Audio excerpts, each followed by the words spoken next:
Ini yang penting kita bicara masalah untuk keselamatan ya. Ini ternyata ada juga tiang listrik yang roboh dan juga tower.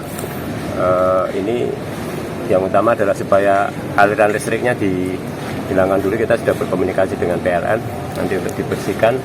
Tentu saja yang utama adalah untuk keselamatan dulu. Untuk penanganan lebih lanjut karena ini sudah sore. Mungkin kita bicara masalah pembersihan dan sebagainya. Untuk perbaikan nanti besok akan kita assessment seperti apa yang harus dilakukan.